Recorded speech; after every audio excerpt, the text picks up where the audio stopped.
seseorang yang dia melakukan dosa di setiap jengkal muka bumi. Ada nggak orang dosa yang segitunya? Fir'aun nggak segitunya, jauh. Di Mesir doang Fir'aun. Assalamualaikum warahmatullahi wabarakatuh. Bismillahirrahmanirrahim. Wassalatu wassalamu ala rasulillah wa ala alihi wa ashabihi wa man wala. Amma ba'd. Lanjutkan pembahasan kita dari kitab Fathul Majid, ya. Kita telah masih membahas, ya kan, nilai tauhid yang dengannya seorang hamba, yakni kalimat la ilaha illallah, yang dengannya seorang hamba berhak untuk mendapatkan syurga Allah Subhanahu wa taala, ya. Sampai perkataan Al-Imam rahimahullah, Walid Turmudi hasanah an Anas, dan diriwayatkan Imam Turmudi dan dihasankannya, diriwayatkan oleh Al-Imam At-Turmudi dan dihukuminya hasan dari Anas, yakni Ibnu Malik radhiyallahu anhu, sami'tu Rasulullah sallallahu alaihi wasallam yaqul, aku mendengar Rasulullah sallallahu alaihi wasallam bersabda, qala Allah taala, Allah Subhanahu wa taala berkata, ini yang dibilang hadits qudsi, ya. Ya ibna Adam, wahai anak Adam, innaka law ataitani biqurabil ardi khataya, sesungguhnya apabila kau mendatangiku dengan kesalahan sepenuh muka bumi, thumma laqitani la tusyrik biyya syai'an, kemudian kau menemuiku dalam kondisi kau tak mempersekutukanku dengan satu hal pun, la ataituka biqurabiha maghfirah, maka aku akan mendatangimu dengan ampunan sepenuh muka bumi juga. Ya. Hadis ini hadis yang agung, ya, potongan dari hadis yang panjang, ya, yang di sini menegaskan bahwasanya di antara nilai besar yang akhirnya dengan itu Allah Subhanahu wa taala menyelamatkan dan mengampuni hambanya adalah ketika hamba tersebut meninggal membawa nilai tauhid, ya, yang ideal pada jiwanya, ya, pada hatinya, ya. Tapi kita lihat syarahnya dulu dari Syekh Abdurrahman. Dzakara al-musannif rahimahullahu taala al-jumlatal akhirah min al-hadits. Yang disebutkan oleh al-Imam Ibnu Abdul Muhammad bin Abdul Wahhab di sini adalah sepotong bagian akhir dari hadis yang panjang, ya. Waqad rawahu At-Tirmidzi bitamamih, dan diriwayatkan juga oleh Imam At-Tirmidzi hadis tersebut dengan redaksi lengkapnya. Faqal, di mana hadis lengkapnya adalah beliau berkata an Anas, dari Anas radhiyallahu anhu, qal, ia berkata sami'tu Rasulullah sallallahu alaihi wasallam yaqul, aku mendengar Rasulullah sallallahu alaihi wasallam bersabda, qala Allah tabaraka wa ta'ala, Allah Subhanahu wa taala berkata, ya ibna Adam, wahai anak Adam, innaka ma da'utani wa rajautani ghafartu laka ala ma kana minka wala ubali. Wahai anak Adam, sesungguhnya engkau selama masih berdoa kepadaku dan masih berroja kepadaku, yakni berharap, ya, masih berharap kebaikan-kebaikan Allah Subhanahu wa taala. Yakni ketika seorang hamba enggak pernah putus asa dari rahmat Allah Subhanahu wa taala dan terus berdoa kepadanya dan terus berharap kepadanya, innaka ma da'utani wa rajautani, sesungguhnya selama engkau masih berdoa kepadaku dan masih berharap kepadaku, ghafartu laka ala ma kana minka wala ubali, sungguh aku akan ampuni bagimu apapun catatan dosamu terdahulu dan aku tak peduli. Ya.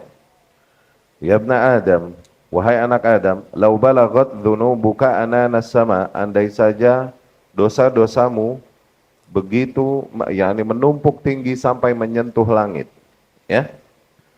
Maknanya catatan dosanya begitu penuh sampai memenuhi space antara bumi dan langit.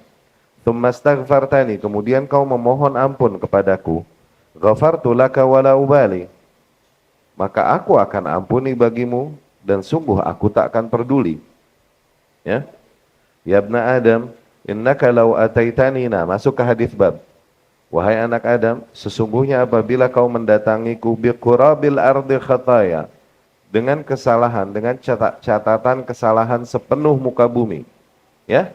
Tsumma laqitani, kemudian kau bertemu denganku, la tusyrik bi syai'an, dalam keadaan kau tak mempersekutukanku, tak mensyirikkanku dengan satu hal pun, la ataituka biqurabiha maghfirah, maka aku pun akan menghampirimu dengan ampunan sepenuh muka bumi juga. Ya.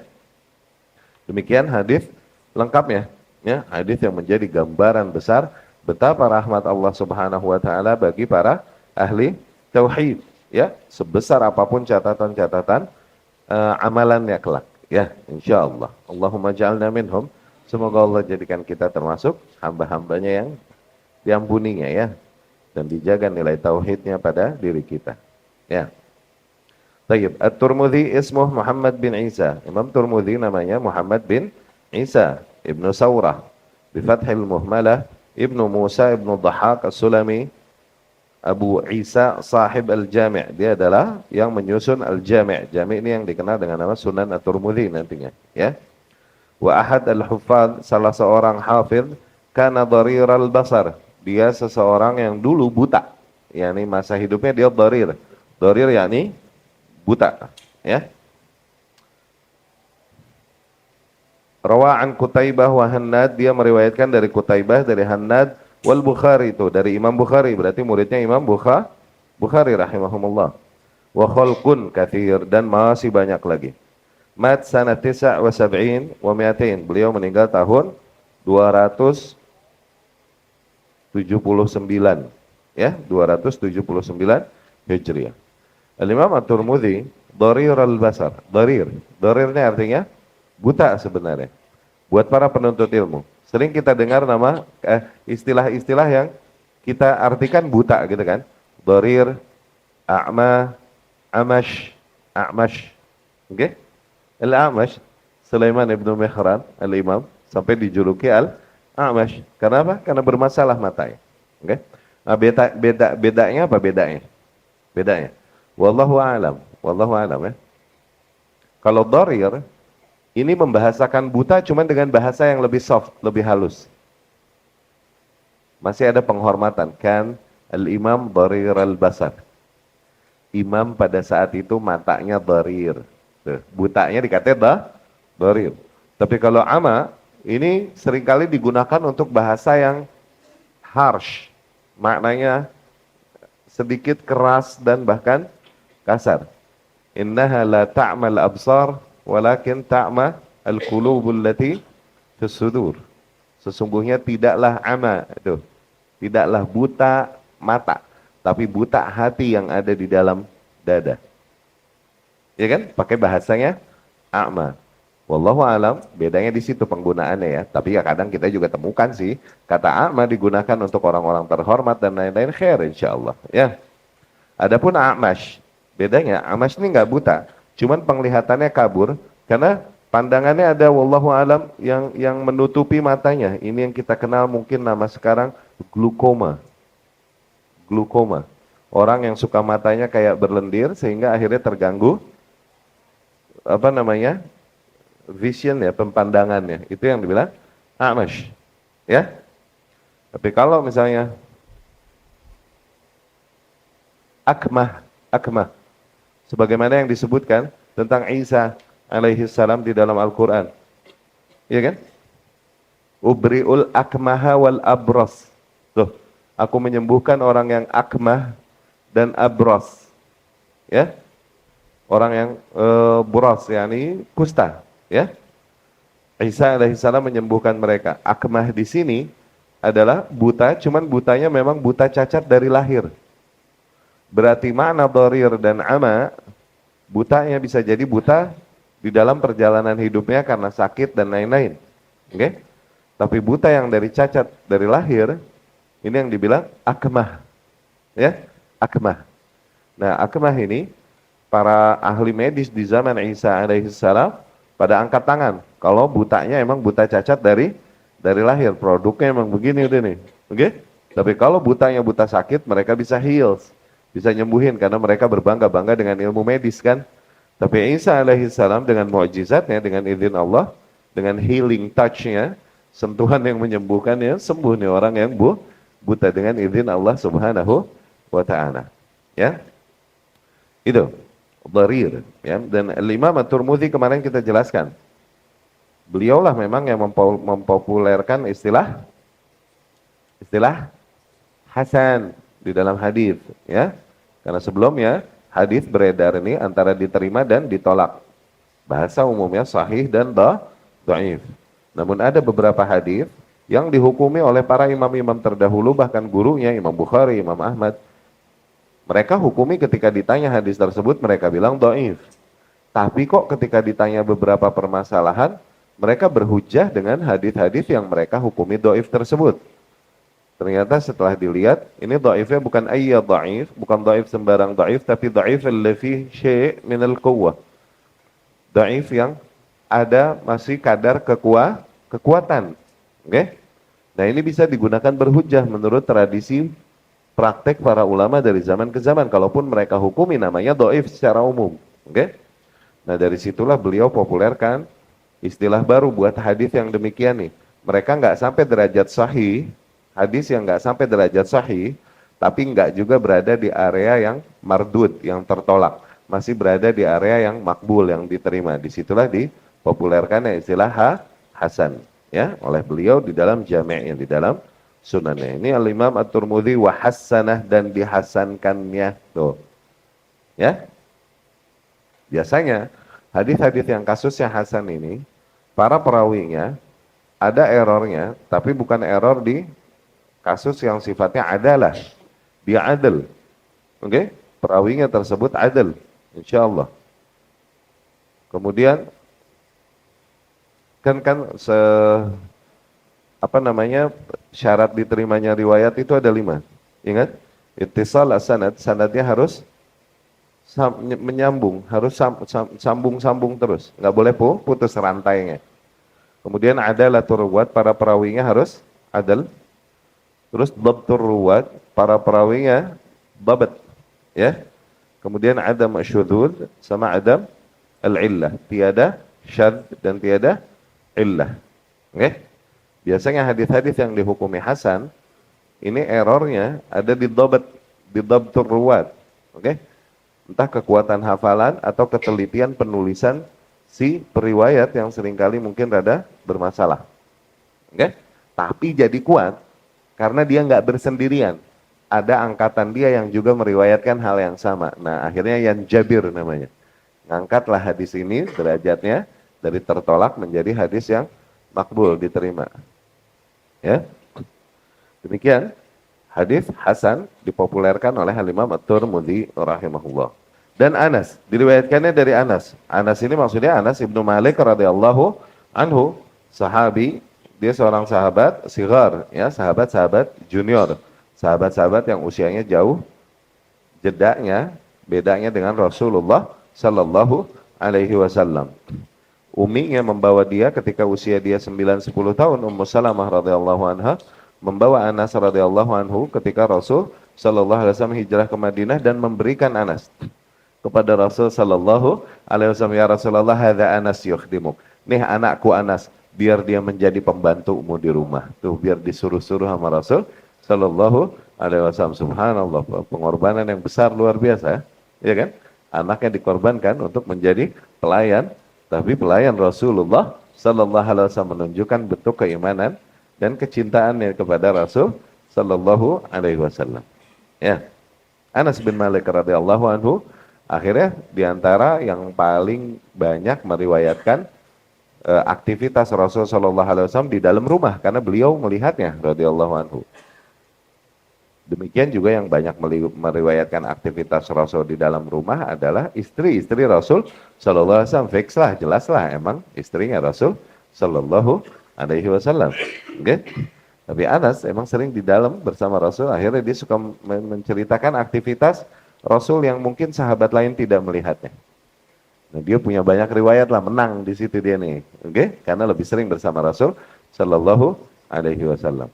Di antara yang diriwayatkan beliau radhiyallahu anhu adalah aku melihat athar khutut, bekas jahitan di dada Rasulullah sallallahu alaihi wasallam. Bekas jahitan waktu Rasul kecil di Bani Sa'diyah, dicuci hatinya oleh Jibril alaihi salam. Ya, ada bekas jahitan. Aku melihatnya, kata Anas. Dan Rasul kalau malam bangun, sholat malam, seringkali jeda, kemudian keluar rumah, dia melihat bintang, langit, dan dia membaca akhir surat Ali Imran. Inna fi khalqis samawati wal ardi wa ikhtilafil laili wan nahari la ayatin li ulil albab alladzina yadhkuruna Allaha qiyaman wa qu'udan wa 'ala junubihim wa yatafakkarun fi khalqis samawati wal ardi Rabbana ma khalaqta hadza batilan subhanak faqina 'adzabannar. Itu sampai akhir ayat. Itu diantara sunnah fi'liyah Rasul sallallahu alaihi wasallam. Berarti keluar malam, melihat langit, ya, lalu si bangun malam nonton bola, suwe lo. Demikian Anas bin Malik radhiyallahu anhu, dia dari Khazraj, ya, khadim Rasulullah, dia pembantunya Rasul sallallahu alaihi wasallam, khadamah 10 sinin, dia membantu dan melayani Rasul selama 10 tahun. Wa qala lahu Allahumma akthir malah wa waladahu wa adkhilhul jannah. Lihat, akhirnya mendapatkan kehormatan, didoain oleh Rasulullah sallallahu alaihi wasallam, dan doa Rasul makbul.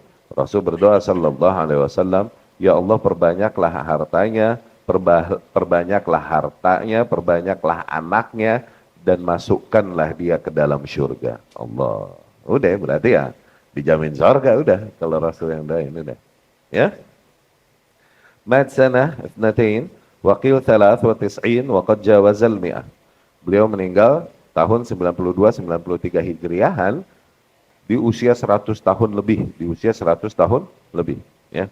Hadis ini juga diriwayatkan Imam Ahmad dari hadisnya Abu Dzar, yakni Abu Dzar Al-Ghifari radhiyallahu anhu, semakna, dan redaksinya wa man 'amila qurabal ardi khati'ah, dan barang siapa yang mengamalkan kesalahan-kesalahan atau dosa-dosa sepenuh muka bumi, thumma laqiyani la yusyrik bi syai'an, kemudian ia menemuiku dalam kondisi tidak mempersekutukanku dengan satu hal pun, ja'altu lahu mithlaha maghfirah, maka aku akan jadikan baginya sebesar itu juga ampunan, yakni sebesar seluas muka bumi juga ampunan baginya. Ini yang diredaksi oleh Imam Ahmad rahimahullah. Ya. Dan diriwayatkan Imam Muslim juga di Akhraja At-Tabrani dari hadisnya Ibnu Abbas dari Nabi sallallahu alaihi wasallam. Ya. Baik, sabda Nabi, perkataan Allah Subhanahu wa taala, "Lau ataitani biqurabil ard." Tuh, sepenuh. Qurab yakni sepenuh di sini maksudnya ya. Ada beberapa riwayat mengatakan biqirab, bi kasril qaf ya, dengan kasar ya, tapi yang lebih masyhur biqurab ya. Yani ma yuqarib milaha, maknanya yakni sejumlah itulah. Oke, dikatakan sebagian ulama bahkan seseorang yang datang dengan dosa sepenuh muka bumi, maknanya adalah seseorang yang dia melakukan dosa di setiap jengkal muka bumi. Ada nggak orang dosa yang segitunya? Seseorang, dia bikin dosa di setiap jengkal muka bumi. Ada nggak orang dosanya? Firaun nggak segitunya, jauh. Di Mesir doang Firaun dosanya. Ya, katakan ada orang dosa, dia bikin dosa di setiap jengkal muka bumi. Sehingga muka bumi semua nanti kan bersaksi nih. Muka bumi ini nanti bersaksi atas kita kan. Akan apa yang kita lakukan di atasnya, begitu kan? Sehingga nggak ada spot di muka bumi yang nggak bersaksi bahwa dia berbuat kesalahan di atasku. Gitu. Oke? Itu biqurabil ard. Tsumma laqitani la tusyrik bi syai'an. Kemudian perkataan Allah, kemudian kau menghampiriku, yakni menemuiku dalam kondisi tidak mempersekutukanku dengan satu hal pun. Ini syartun tsaqil, ini adalah syarat yang berat. Fil wa'd, yakni seorang hamba katakan dia memiliki banyak jumlah dosa, tapi kemudian dia menghadap Allah Subhanahu wa taala dengan nilai tauhid yang ideal di dalam hatinya. Dan dia tidak mempersekutukan Allah dengan satu hal pun. Terlepas dari dosa-dosanya as a human being, sebagai seorang manusia, ya. Nah, itu syarat yang berat. Fil wa'd bi husulil maghfirah. Syarat yang berat untuk mendapatkan janji ampunan dari Allah Subhanahu wa taala, di mana seorang hamba mesti menjaga kemurnian tauhidnya untuk mendapatkan keberuntungan sebesar ini nih, selamat dari dosa-dosanya yang begitu banyak. Ini nih, yaitu agar dia menjaga kemurnian tauhid yang ada di dalam dirinya. Wa huwa salamah minasyirk. Kemurnian tauhid hakikatnya adalah keselamatan dari kesyirikan. Wa qaliluhu wa saghiruhu wa kabiruhu, baik sedikit mau kecil ataupun banyak. Ya? Kathiruh, qaliluh, mau banyak, mau dikit, qaliluh wa kabiruh, mau kecil, mau besar. Dia terselamatkan dari segala bentuk kesyirikan. La yaslam min dzalik illa man sallama Allah Ta'ala. Itu hakikatnya syarat yang sangat berat. Ya? Seorang hamba bisa jadi dia terselamatkan dari syirik-syirik besar, oke. Tapi syirik kecil, who knows? Iya gak? Karena riya ini masuk loh. Oke? Apalagi dengan difasilitasinya di zaman ini, riya dan sum'ah dengan medsos-medsos yang ada, di mana semua orang yang punya hasrat pengen punya panggung, dia punya tempat untuk menyalurkan hawa nafsunya dan bikin panggung buat dia sendiri. Dunia nyata nggak menerimanya, dia bikin di dunia maya panggung buat dia. Nggak? Itu nggak mudah syarat tersebut. Selamat dari kesyirikan. Mau besar, mau kecil, mau dikit, mau banyak. Oke? Dan hakikatnya tidaklah selamat dari hal-hal tersebut kecuali individu-individu yang memang diselamatkan Allah Subhanahu wa taala. Yani kalau ada seorang hamba, ada hamba yang bisa selamat, hakikatnya karena Allah menyelamatkannya. Karena Allah menghendakinya untuk selamat dari kesyirikan-kesyirikan tersebut, mau gede, mau kecil, mau dikit, mau banyak, sehingga dia layak mendapatkan ampunan Allah Subhanahu wa taala. Karena hakikatnya lebih jauh lagi, memang dari awal Allah menginginkan ampunan baginya. Allah berikan dia taufik sehingga dia terselamatkan dari kesyirikan, sehingga layak dia mendapatkan ampunan yang telah Allah persiapkan baginya. Ya. Wadzalika huwal qalbus salim, dan hakikatnya itulah yang dibilang al-qalbus salim, hati yang murni, hati yang pure, hati yang selamat dari bentuk noda-noda. Yang terselamatkan dari nodanya. Al-qalb as-salim. Hati yang terselamatkan maksudnya, sehingga dia menjadi murni, tidak terkotori oleh noda-noda yang ada. Maknanya apa? Yang paling menodai hati dan merusak stabilitasnya dan idealnya hati seorang hamba adalah nilai-nilai yang berkaitan dengan kesyirikan. Nah, maka di antaranya perkataan para ulama rahimahumullah, Ibnul Qayyim dan lain-lain berkata, la yaslamal qalb, tidaklah hati selamat kecuali selamat dari beberapa hal ini. Tidaklah hati dibilang hati yang selamat kecuali dia selamat dari beberapa hal ini. Oke? Ini selamat maksudnya tidak terkena penyakit, itu bukan selamat tetangga kita orang Jawa selamat itu mana namanya. Oke? Tidaklah hati dikata hati selamat kecuali selamat dari beberapa hal ini. Min syirkin yunaqid at-tauhid, dari nilai-nilai kesyirikan yang bertentangan dengan nilai tauhid. Tuh. Min bid'ah yunaqid as-sunnah, dari bid'ah, nilai-nilai bid'ah yang bertentangan dengan nilai-nilai sunnah. Tuh. Sama min ma'siyah tunaqid at-ta'ah, dan dari maksiat-maksiat yang bertentangan dengan ketaatan. Ya. Itulah hakikatnya hati yang selamat, hati yang murni. Sebagaimana Allah Subhanahu wa taala firmankan, yauma la yanfa'u malun wala banun, hari di mana tak lagi harta-harta dan anak-anak akan bermanfaat bagi seorang hamba, yakni tidak akan banyaknya harta, banyaknya anak dapat menolongnya, nggak ngaruh hari itu nanti. Okay? Illa man atallaha biqalbin salim, kecuali mereka yang mendatangi Allah membawa hati yang selamat. Nah, ini maksudnya. Hati yang terselamatkan dari syirik yang bertentangan dengan tauhid, hati yang terselamatkan dari bid'ah yang bertentangan dengan sunnah. Begitu. Ya, dan seterusnya. Ibnu Rajab rahimahullah. Nah, nih. Kalau kita lihat tafsiran para ulama di dalam memberikan ungkapan-ungkapan mereka dalam mencoba menekankan makna hadis ini, ya, menjelaskan makna hadis ini, bahwasanya seorang hamba sebesar apapun dosa dan catatan kesalahannya, namun ketika ia menghadap Allah Subhanahu wa taala dengan nilai tauhid, maka ia berhak mendapatkan ampunan dari Allah Subhanahu wa taala. Ya. Nih, kita lihat tafsiran Ibnu Rajab rahimahullah. Al-Hafidz Ibnu Rajab berkata, "Man jama'a tauhid biqarabil ardi khataya." Barang siapa yang datang membawa nilai tauhid tapi seiring juga dengan catatan dosa seluas muka bumi, sepenuh muka bumi. Tapi dia bawa bekal tauhid, maksudnya begitu. Laqiyahullahu ta'ala biqurabiha maghfirah.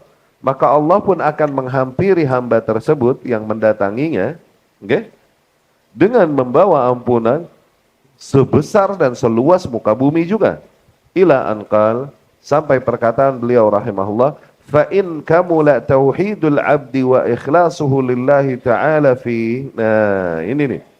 Maka semakin sempurna nilai tauhid yang ada pada diri seorang hamba, dan semakin murni nilai keikhlasan yang ada pada diri seorang hamba, wa qama bi syurutihi biqalbihi wa lisanihi wa jawarihi, dan semakin hamba tersebut memenuhi syarat-syaratnya dengan hatinya, dengan lisannya, dan dengan fisiknya, au biqalbihi wa lisanihi, atau minimal dengan hatinya dan dengan lisannya, indal maut, ketika dia syakaratul maut, dia mengatakan la ilaha illallah beneran dari dalam hatinya. Karena amal udah nggak bisa, fisiknya udah nggak bisa beramal lagi kalau udah syakaratul maut mah, iya kan? Tapi dia mengatakan la ilaha illallah benar dari dalam relung hatinya. Tuh, lisan dan hatinya aja. Okay? Ketika syakaratul maut, aujaba dzalika maghfiratan ma qad salaf. Nah, ini semua akan mewajibkan, memastikan maksudnya, bagi hamba tersebut ampunan-ampunan bagi segala hal yang telah terjadi padanya. Minadz dzunub, dari dosa-dosa yang telah dilakukan, kulliha, semuanya. Ya, wa mana'ahu min dukhulin nar bil kulliyah, dan itu akan menghalangi hamba tersebut dari masuk ke dalam neraka secara keseluruhan. Ya. Faman tahaqqaqa bi kalimatit tauhid qalbuhu, maka barang siapa yang hatinya berhasil merealisasikan kalimat tauhid, akhrajat minhu kullama siwallahi ta'ala, maka kalimat tauhid akan mengeluarkan dari dalam hatinya segala hal selain Allah Subhanahu wa taala, mahabbatan wa ta'ziman, baik bentuk kecintaan, pengagungan, ijlalan wa mahabbat wa mahabah, ke penghormatan, keseganan, oke? Khasyatan wa tawakkulan, baik segala bentuk takut ataupun bersandar dari selain Allah Subhanahu wa taala. Wa hina idzin, dan dalam kondisi demikian, tuhriku dzunubah, niscaya kalimat tauhid tersebut akan membakar seluruh dosa-dosanya, wa khataya kulliha, dan seluruh kesalahannya, wa in kanat mithla zabadil bahar, kalaupun jumlah dosa dan kesalahannya bagaikan buih-buih di lautan. Intaha mulakhasan. Nah, sampai situ perkataan Ibnu Rajab rahimahullah menggambarkan hadis ini. Yakni berarti dari ungkapan beliau rahimahullah, tiap hamba akan berbeda-beda di dalam kadar merealisasikan nilai tauhid dan nilai keikhlasan di dalam dirinya. Dan semakin seorang hamba dia dapat memurnikan tauhidnya dan dapat memurnikan keikhlasannya lillahi ta'ala, okay, maka semakin dia mendapatkan jaminan akan ampunan tersebut dari Allah Subhanahu wa ta'ala seluruhnya. Okay?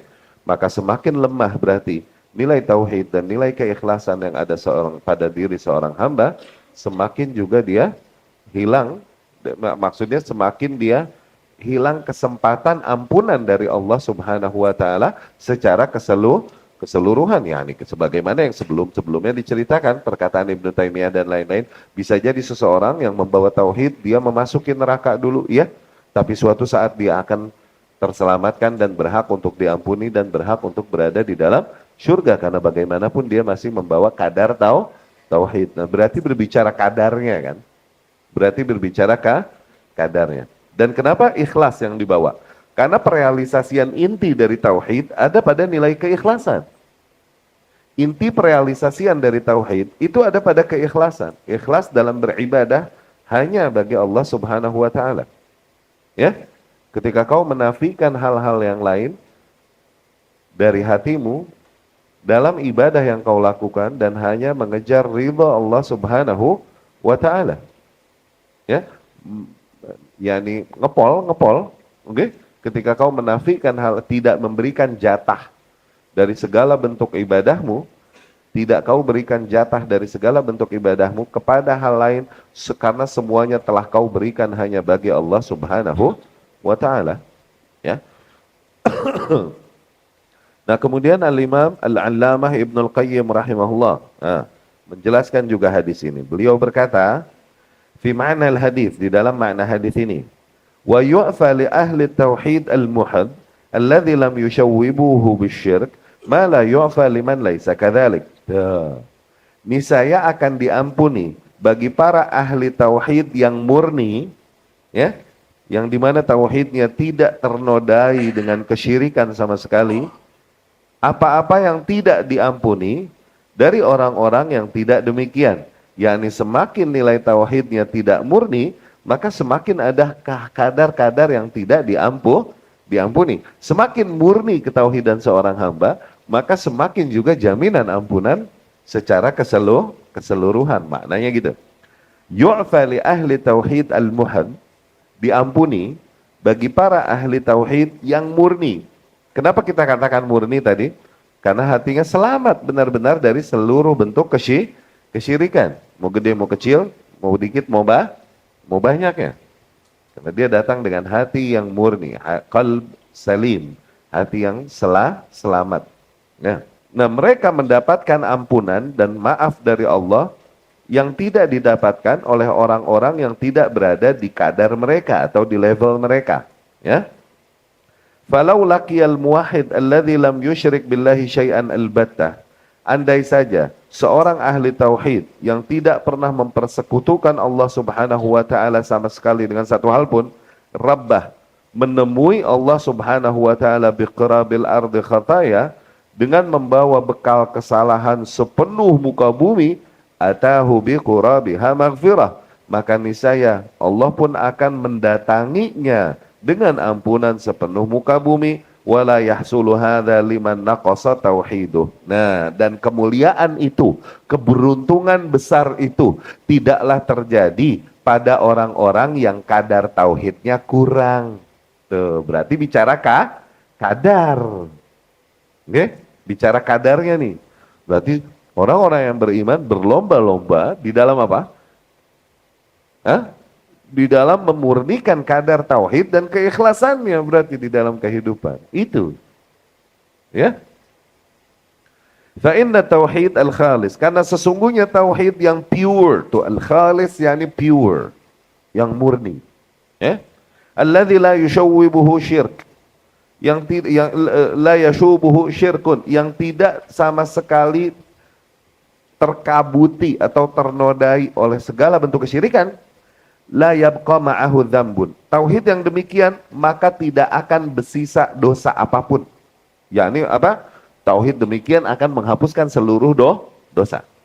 Li'annahu yatadamman min mahabbatillah wa ijlalih wa ta'zimih wa khawfih wa rajaih wahdah. Karena tauhid yang sedemikian rupa, tauhid yang murni demikian, ini berarti maknanya mencakup juga bentuk kecintaan yang besar kepada Allah, pengagungannya, oke, penghormatan Allah, takut hanya kepada Allah, berharap hanya kepada Allah satu-satunya. Ma yujibu ghusladz dzunub walau kanat qurabal ard.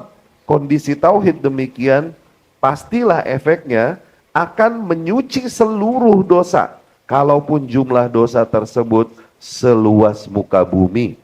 Fan najasatu aridah, maka hakikatnya najis itu datang kemudian. Oke? Wa dafi' laha qawi, dan hal yang mendatang dafi' laha yakni hal yang menolak dan membersihkan najis tersebut pada hamba yang demikian kuat, yakni karena dia memiliki nilai tauhid yang murni. Najasah aridah maknanya hukum asalnya manusia, semuanya berada dalam keadaan tauhid murni. Mereka semua berada dalam keadaan beriman. Ya kan? Karena Allah sendiri yang berkata melalui Rasul sallallahu alaihi wasallam, "Inni khalaqtu ibadi hunafa." Sesungguhnya aku menciptakan hamba-hambaku ini semua dalam kondisi hanif, kondisi lurus, terjauhkan dari kesyirikan. Fajtalathumus syaitan atau asyayatin, tapi kemudian syaitanlah yang menarik dan menyimpangkan mereka. Tuh. Oke? Berarti hakikatnya najasah, hal-hal najis yang menodai hati yang murni yang membawa tauhid, ini hal yang terjadi kemudian. Usul awalnya, oke? Manusia bertauhid yang baik. Nah, semakin murni tauhid ini, semakin dia kuat menolak dan menepis dan menyuci semua noda-noda yang datang dibawakan oleh kesyirikan. Itu maksudnya, ya. Wa fil hadis, dan di dalam hadis ini, kathrah thawab tauhid, dapat ditangkap nilai betapa begitu besar dan banyak ganjaran dari tauhid. Wasi'at karamillah wa judih wa rahmatih, dapat ditangkap juga betapa luasnya kedermawanan Allah subhanahu wa ta'ala. Kedermawanannya Allah subhanahu wa ta'ala dan rahmatnya. Warraddu alal khawarij, dapat juga nilai kita tangkap dari pembicaraan kita ini, dari hadis ini, bantahan bagi kelompok khawarij, alladzin yukaffiruna al-muslim bidzunub, yang dimana mereka mengkafirkan seorang muslim karena dosa yang dilakukan. Wa alal mu'tazilah, dan juga bantahan kepada kelompok mu'tazilah al-qailin, yang dimana mereka mengatakan bil manzilah bainal manzilatain, adanya satu posisi di antara dua posisi. Oke, wahiyal fusuq, maksudnya adalah kefasikan. Yaqulun, di mana mereka berkata, laisa bimu'minin wala kafir wa yukhallad finnar, dan yang demikian diabadikan katanya di neraka. Begini, di antara usulnya kaum khawarij adalah takfir bidzunub, mengkafirkan seorang muslim ketika nih muslim melakukan dosa besar. Oke? Mereka mengkafirkan manusia, mengkafirkan muslim hanya karena nih muslim melakukan dosa besar, yakni seorang dia muslim beneran, terus dia minum khamr, berarti dia udah kafir, gitu. Seorang muslim, terus dia berzina, berarti dia hitungannya sudah kafir. Kalau kafir berarti tadinya muslim, berarti pindah agama. Oke? Berarti kalau pindah agama, berarti halal darahnya. Tuh. Dapat? Karena Rasul berkata, man baddala dinahu faqtulu. Barang siapa yang mengganti agamanya, maka bunuhlah dia, murtad berarti dia. Dari situ Khawarij banyak menghalalkan darah kaum muslimin dan menumpahkannya dengan bom-bom dan teror-teror mereka di negeri-negeri kaum muslimin. Lucunya muslim lagi yang disikat, negeri kafir dia nggak bom-bomin. Iya kan? Nah, betul kata Rasul sallallahu alaihi wasallam, yaqtuluna ahlal Islam wa yad'una ahlal authan. Misalnya mereka kelak akan membunuhi para ahli Islam dan justru membiarkan para penyembah berhala. Dan mereka ngaku muslim banget. Oke? Itu Khawarij. Nah, dari ide ini, betapa luasnya ampunan dan rahmat Allah subhanahu wa ta'ala, terbantahkanlah ide Khawarij bahwa seseorang menjadi kafir dengan dosa yang dilakukan. Tuh, terbantahkan gitu. Buktinya enggak kok, Allah subhanahu wa ta'ala mengampuni kok gitu. Oke? Kalau misalnya dia udah bukan muslim, maka enggak berhak untuk diampuni. Selama dia masih terhitung muslim, apalagi masih membawa tauhid demikian, maka justru dia berhak diampuni. Berarti dosa besar, kaidah Ahlus Sunnah, tidak seperti Khawarij. Dosa besar tidak membuat kafir manusia. Oke? Kita tidak mengkafirkan manusia berdasarkan kabair, berdasarkan dosa-dosa besar. Iya, apakah artinya juga kita di kutub satunya berarti tidak ada nilai pengkafiran sama sekali? Salah, kalau gitu jadinya murjiah loh, nyebrang. Pengkafiran ada di dalam konsep akidah Ahlus Sunnah. Cuman pada kasus-kasus dengan kasus-kasus yang sifatnya memang nawakidul Islam, pembatal keislaman. No. Itu juga setelah melewati proses-proses yang Enggak sederhana dan enggak semua orang bisa menghukumi demikian. Murji'ah sebaliknya Khawarij. Pokoknya orang kalau udah syahadat, udah dia mau bikin dosa juga udah nggak bakalan ada catatan dosa bagi dia. Dia mau udah wajib sorga udah. Gitu. Dalilnya apa dalilnya? Dalilnya katanya coba aja sebaliknya orang kafir. Dia bikin amal soleh, apa jadi catatan pahala buat dia? Kagak kan? Nah demikian orang Islam katanya. Kalau dia bikin dosa ya kagak jadi catatan dosa buat dia. Ajib amat. Berantakan semua syariat Islam kalau gitu. Halal haram nilai itu hilang, wajib apa ini itu hilang semuanya dengan kaidah mereka. Berantakan ya agama. Iya enggak? Ahlus sunnah di tengah antara Khawarij dan Murji'ah. Nah, kemudian ada kelompok lain ini yang dibilang makhanith al-Khawarij. Kalau menggunakan istilah Syekhul Islam Ibnu Taimiyah rahimahullah, Khawarij banci. Oke? Khawarij banci. Hakikatnya ide mereka seperti Khawarij, mau mengeluarkan mukmin yang berbuat dosa dari keimanan dan mereka mau menghitung mereka sebagai kafir. Hakikatnya begitu. Cuman malu-malu, makhanith, banci, pink, merah jambu. Oke? Nah ini ide yang ada pada kelompok Mu'tazilah. Oke, mukmin berbuat dosa, berarti dia mukmin nggak? Enggak, dia nggak mukmin. Lah, nggak mukmin. Karena dosanya dia jadi kagak mukmin, ya kagak mukmin kalau dosa mah. Kalau mukmin mah nggak berdosa. Elah. Lah terus jadinya apa? Kafir berarti dia? Enggak juga, bukan kafir juga. Katanya begitulah. Lah terus apa katanya? Ada manzilah bainal manzilatain. Ada satu posisi di antara dua posisi, yakni di antara iman dan kafir. Nah ini di antara usul Mu'tazilah. Manzilah bainal manzilatain. Satu posisi di antara dua posisi, di mana dia tidak menghukumi mukmin, tidak menghukumi muslim pada pelaku dosa besar. Tapi ditanya dia kafir enggak? Dikatanya kagak juga. Tuh. Iya kan? Ini keder. Ini Mu'tazilah. Maka kita ahli tauhid berpendapat, oke, dengan sesuai akidah kita sebagaimana datangnya dari Rasulullah sallallahu alaihi wasallam. As-shawab yang tepat, qaulu ahli sunnah, yaitu akidah ahlu sunnah. Innahu la yuslab anhu ismul iman.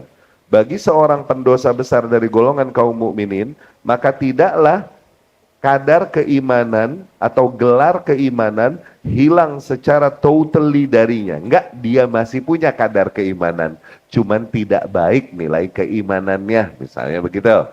Secara umum dia beriman, oke? Wala yu'tah alal itlaq, dan tidak juga dimutlakkan secara ini, nggak bisa dikatakan dia mukmin, nggak bisa, tapi dikatakan dia muslim. Oke, ingat Islam, iman, ihsan. Mukmin ini orang-orang yang nilai berislamnya udah sampai level yang ideal. Oke, seseorang yang banyak berlaku dosa besar, oke, dia nggak dibilang mukmin. Tapi apakah artinya dia jadi kafir? Bukan. Tapi dia masuk ke area yang lebih luas daripada keimanan. Ini yang dibilang keislaman, muslim. Jadi menggelari orang jangan mukmin, tapi muslim. Oke? Bal yuqal huwa mu'minun as, atau kalau mau dibilang dia mukmin, diikat. Dia mukmin tapi asin, tapi ahli maksiat. Dia mukmin biimani, dia beriman dengan keimanannya, fasikun bikabirati, tapi dia menjadi fasik dengan dosa-dosa besar yang dilakukannya. Wa ala hadza yadullul kitab wa sunnah. Nah, nilai inilah yang ditunjukkan oleh kitabullah dan sunnah Rasul sallallahu alaihi wasallam dan ijma' salafil ummah. Ya. Baik, kita cukupkan sekian. Aku qouli hadza wa astaghfirullah li wa lakum.